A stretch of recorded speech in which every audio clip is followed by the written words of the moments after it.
roast. Actually, he just did music.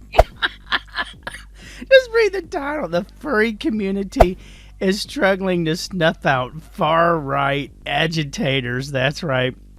So this pro-choice guy who tweeted terrible things to Governor Jim Justice, General Patrick Morsi, and Vice President Kamala Harris was a known pro-choice furry who apparently was far-right, and that in the furry community it's becoming far worse than it is because many of them are racist and many of them are transphobic.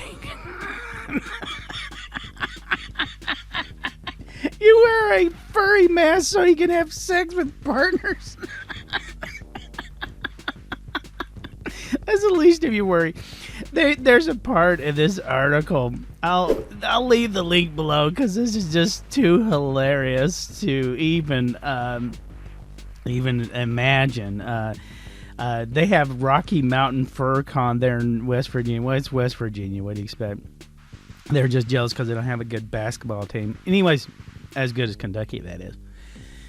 So these furries are scared about having far-right extremists. Apparently they were slowed down during the pandemic. This is how weak these idiots are.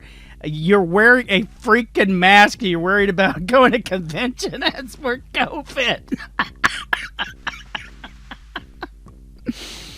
They discuss this now. Here's this Cameron Dunn, a PhD, who is a furry. Okay, that is the PhD person I don't even want to be with. I don't even think they should be teaching, of all things. Anyways, like they have a deep love for Zootopia and bad guys. Grow up, guys. Seriously, grow up. Seriously. But anyways, they're afraid that the furry community is hating the trans community because you cannot upset the trans religion. So, but it gets even worse. There was listen to this, the discourse can be traced back to April 2017 when a group called the Furry Raiders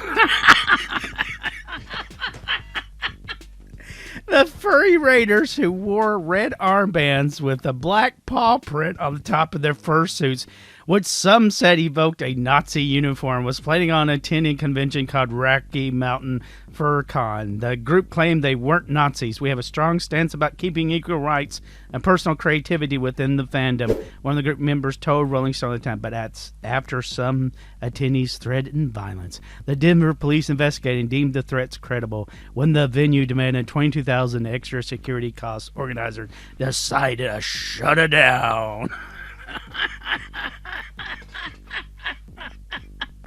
And this is the thing. They're saying that these furry raiders, how do you tie them to even Nazis?